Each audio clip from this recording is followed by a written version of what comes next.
Welcome to the class on political theory, and today's topic is liberty.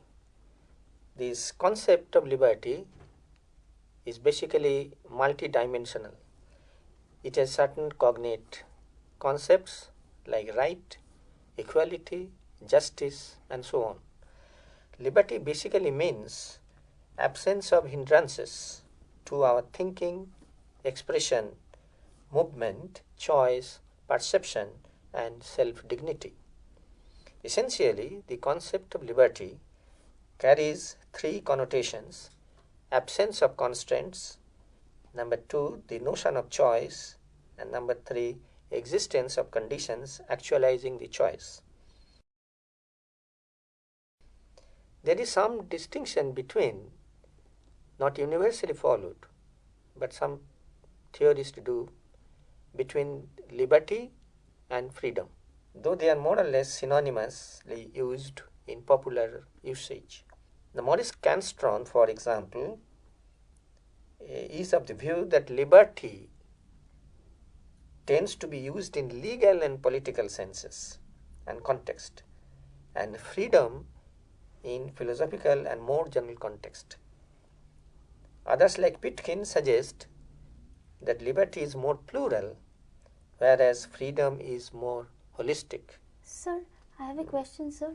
So, can you please explain how is liberty more plural and freedom more holistic, sir? Well, it's a good question. The meaning, basically, what I mean to say, and what the Pitkin and others said, when they say that liberty is more plural, means that there are more than one senses in which liberty could be discussed and understood. And when it is said that freedom is holistic, in the sense that the canvas of freedom, the understanding of freedom cannot be partial. It is holistic, covering the total human experience in society. I think it is clear. Yes, sir. Thank you, sir. Now, there are different connotations also, that between the difference between the ancient connotation of liberty and the modern conception of liberty. The ancient conception of liberty, for example, as in the Greece, as we find, Greek political history, that they, and for that matter Plato and Aristotle, and in their writings we find that when they use the word liberty and they mean liberty, that is basically in connection with their meeting of the assemblies of the polis, the city-state, in which debates going on and public discussions take place. And the modern concept of liberty is basically a pursuit of the struggle of human spirit to liberate itself from private interest, or sometimes pursuit of private interest as against the constant exercised by the public authority or the state. So this is the basic difference between what the ancient thought about liberty and the moderns think about liberty. The change in the idea of liberty takes place through the growth of nation state, because you know, as student of history also, that the nation state was not there all before. It emerged in the context of Reformation, in the context of the struggle or the birth pangs of capitalism and liberalism. So in that context, more or less, in the 15th, 16th century, gradually the concept of nation state emerged. And in that, when these things were going on in the political life of Western Europe and also in the world of human thought in those countries, now liberty had its birth, in a sense, the total concept, modern concept of liberty. And it got further impetus in the 18th century with the American War of Independence, when the new American Constitution declared liberty as one of the self-evident truths which have been stated in the preamble to the constitutions of the United States of America. So this is one kind of distinction that we can make, and the conceptual connotations we can note. In modern times, Professor Harold Lasky is a quite eminent authority on the political discussions and theoretical principles. So he, in his Grammar of Politics, I quote him, and that will be better, that by liberty I mean the eager maintenance of that atmosphere in which men have the opportunity to be their best selves. This is his statement. That is, fulfillment of human personality is the possible only when an atmosphere congenial to this could be built up. So, eager maintenance of the atmosphere congenial to the growth of liberty, by this Harold Lasky means that it is basically societal. It is not something very abstract. How the social and economic conditions are built, reformed, organized, on that depends to a large extent, according to Lasky, the nature and extent of liberty which will be available to the citizens of a country. He also emphasizes the point that by liberty, definitely it is not meant only absence of restraint.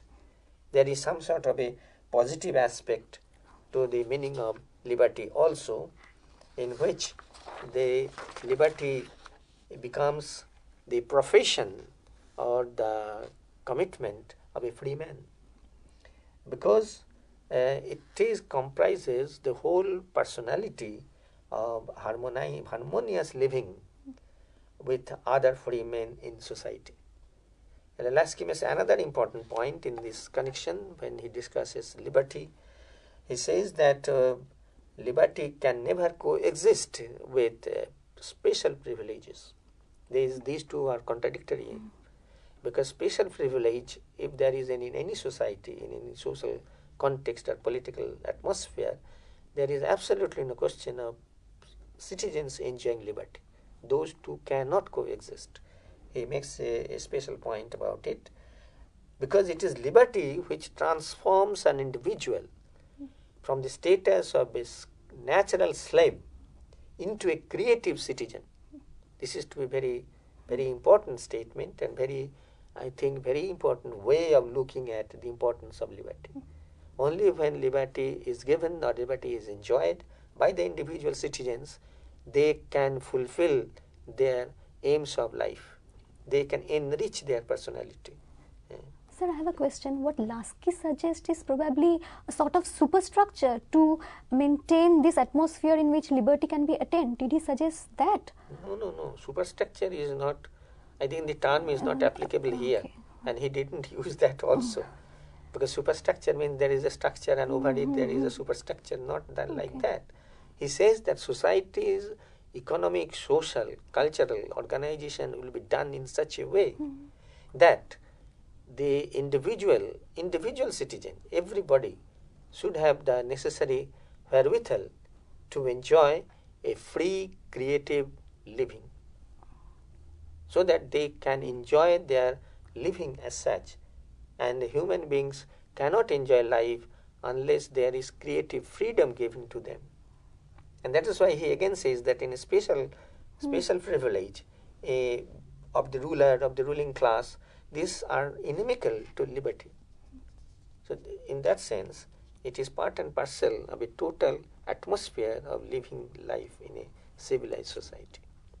Thank you, sir. I think yes, sir. clear. Thank you, sir. Now, if we go now further in the next stage of our discussions, in the history of political ideas, there can be noticed three distinct traditions of liberty, discourse on liberty.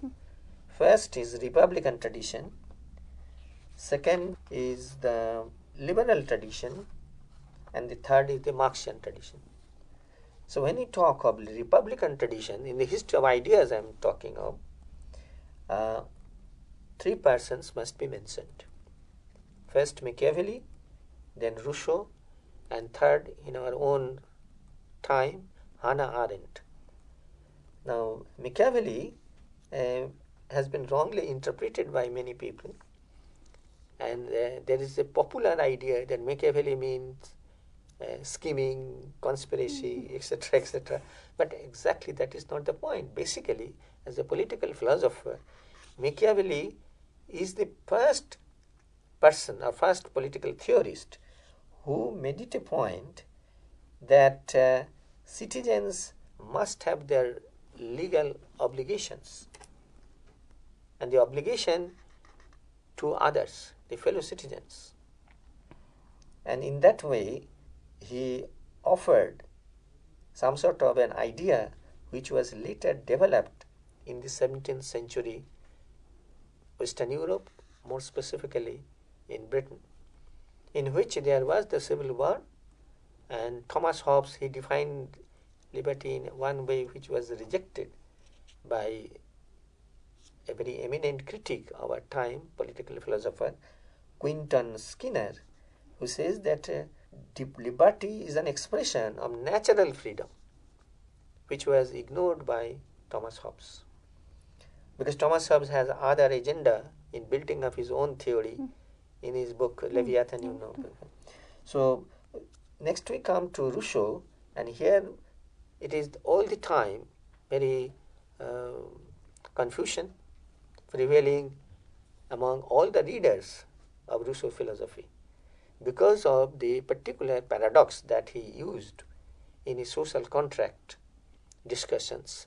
He said that the sovereignty should lie with the general will, capital G and capital W. What is the general will? By definition, he says, general will is the will of the community devoid of any narrow selfish interest. So by definition, general will cannot do any wrong.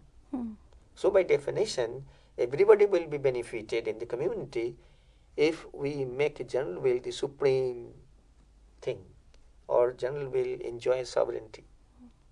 But there is a paradox hidden in its statement. What is the general will? Nobody can define. It is given to the definition that it is ipso facto. It is something, some sort of a will of the community where there is no iota of selfishness. And secondly, this community meeting in a place to decide or take decisions regarding governance are by definition, according to Rousseau, are all equal. Now, are all equal is a very philosophical standpoint, because we know that all humans are not equal by any sense. But in a moral, spiritual sense, if we can say that we are all equals, in the sense that there is an acceptance, philosophical acceptance, that there is an intrinsic capability of all humans to improve them. But unless and until they improve and they come to a position or level equal among themselves, Rousseauist sophistication is not applicable. So Rousseau's this extreme philosophical or spiritual republicanism or moral standpoint is not that very helpful to the posterity or to the student of political philosophy as such, but it always remains as a beacon light of freedom. Basically freedom, the larger concept, that is more pertinent to Rousseau's discussion here. And when I come to Hannah Arendt, she was basically an Austrian, influenced by the German philosophical tradition of middle of the 20th century, and then she was a victim, like many people, of Nazi torture and regimentation. So she fled Europe and came to United States, and then her creative political thinking started. And Hannah Arendt must be mentioned in our time discussion. To her, freedom appears to be a larger concept than liberty, and she emphasizes the distinction between liberation and freedom. Liberation is the absence of restraint on the individual's right to life, liberty and property, and freedom needs a republican polity for its enjoyment by the people. So this is what we say, the Republican tradition of the understanding of liberty. When you come to the liberal tradition, we find that liberty here, the most important person to be discussed and to be understood is John Stuart Mill. John Stuart Mill ideas cannot be appreciated unless we make a slight reference to his life, the points revealed in his autobiography, that he was brought up by his father, James Mill, in a totally 100% regimented way. So when his father died, in his autobiography, John Stuart Mill has said that for the first time, I became a person. Otherwise, I was more or less a machine. From early morning till late night, I had all duties defined by the father and dictated by father, what to read, what to not to read, etc., etc. So anyway, in his mature years, John Stuart Mill wrote a long essay which became a very famous document in the history of political ideas, that is On Liberty. In the year it was published, 1859. Now in that essay, I think the entire liberal tradition of liberty has been best represented, or best summarized, or best interpreted. Mill's views on liberty are based on an understanding of utility, because he inherited that philosophical school from Bentham and his father James Mill, utilitarianism. That is, everything including ideas are to be accepted or rejected on the criterion whether they have got any utility. So from that point of view, James Stuart Mill labored to show that liberty, even as a philosophical concept, and liberty as a principle of social life and its organization, must have its utility. Otherwise, why should we have liberty? Why should we claim for liberty? So I hope you get the point. Yes, From utility point sir. of view, what is the utility of liberty? He now answers. He says that liberty is an absolutely indispensable condition of individual's happiness. That's why we want liberty. It has its utility.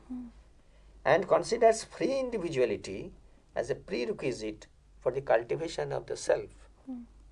That unless individuals have, you see the reflection of his own autobiographical elements here, that he is the best person to say this, because he experienced family regimentation. He believed that society would be benefited by making progress as each individual is useful in proportion to the extent that she or he differs from others. So according to Mill's conception, liberty is useful and absolutely indispensable. We can't do without it in a so-called modern progressive democratic society, because it opens the possibility of birth of a creative citizenry. So liberty for him is the principle which mediates between pleasures and pain. Another principle of utilitarianism, that which gives us pleasure, that is acceptable, which gives us pain, are to be avoided. So Mill considers that freedom or liberty valuable as an end in itself, because it gives us pleasure of enjoying life. Liberty of thought and expression is not just an individual's right to express. It is not a legal question. It is not a right. But it is an experience which we must have in order to make life meaningful. Mill defends principle of individuality against governmental interference and tyranny of the majority. This last point is very peculiar to Mill, that he was a Democrat with a condition that in democracy, in liberal democracy, there must be majority and minority, because all are free, etc., etc. But he makes this proviso that majority by itself cannot enjoy 100% power.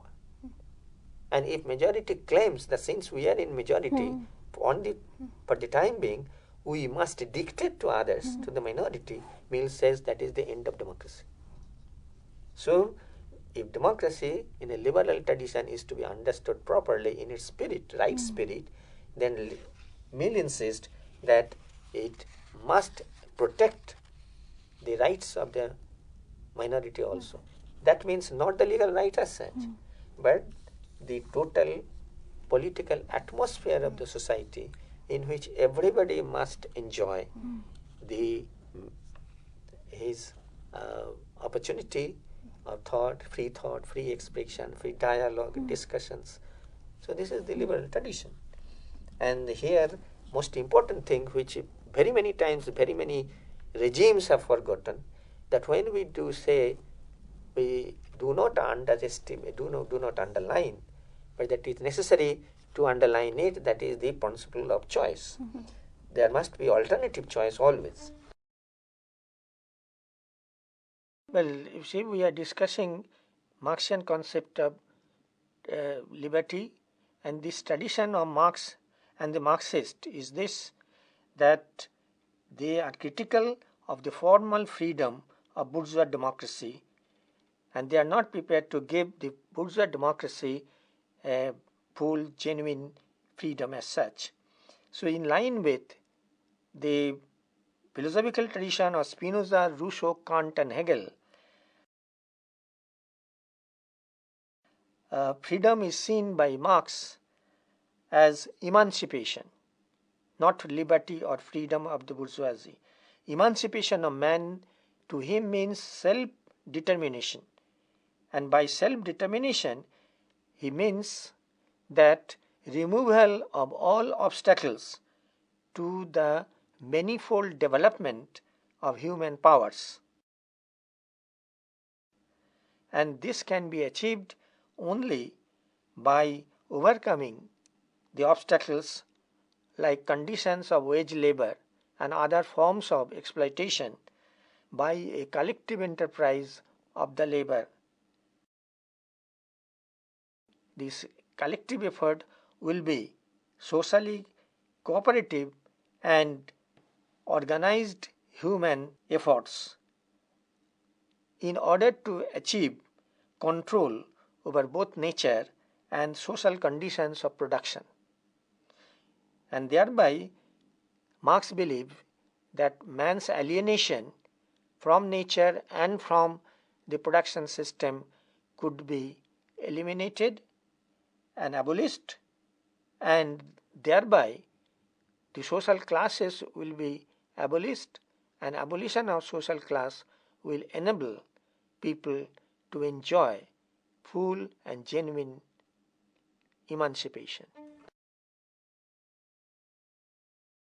And then I must have just a passing reference to two other schools. One is anarchism, another is feminism, in order to make the discussion on liberty, taking it right up to the modern time. The anarchist is a special school who believes in extreme liberty, extreme freedom, etc. But they basically is a point of, they stand at the point of intersection between liberalism and socialism. Half liberalism, half socialism is a mix. The feminist, on the other hand, their basic point is that the gender division in society is fundamental, which has been overlooked and neglected by the previous traditions of ideas. There is liberal feminism, socialist feminism, and radical feminism. The first two we understand easily, but the third one, the radical feminist, their point is that gender division is basically politically significant in any society, and therefore we cannot ignore it and we must have it. Now, if we come to the general sort, if we round up the discussion, what then comes the principle of liberty to be in the 20th century or at the beginning of the 21st century? Here Ernest Barker views must be mentioned, that he said that state is an association of free legal agents. That means liberty, at the beginning I say it is multidimensional. Here it is said that there is legal liberty, there is social liberty, there is economic liberty. In this way it is multidimensional. And legal liberty includes civil liberty, which is practically a catchphrase in our time. Every right to live, right to survive, right to enjoy property, right to free expression, these are all civil liberties. And everywhere in every country we have got this movement for civil liberties gaining, and thereby democracy is strengthened. We have very many times in our country, in our experience also see how civil society or civil liberty concept is being developed. The citizens as a group, they claim that they have got the right to establish their point of view, to judge every political, social, economic issues. And basically Barker concludes that liberty is not, this is very important to note for you, liberty is not the indefinite liberty of an undefined individual. It is the definite liberty of a defined personality seeking to realize specific capacities. I hope you have noted that it is, I repeat, it is not the indefinite liberty of an undefined individual. It is the definite liberty of a defined personality which seeks to realize specific capacities. Liberty in the state, that is legal liberty, is therefore never the absolute liberty of each, but always the qualified liberty of all. Because this point was also referred in John Stuart Mill, he also said that there is some self-regarding and other-regarding liberty. Other self-regarding means which actually affects the self, but the liberty of a person goes or is acceptable only to that extent until it hampers the liberty of others. 100%. So in this way, I think we can have a general conception of the principle of liberty, which is very important in history of political ideas.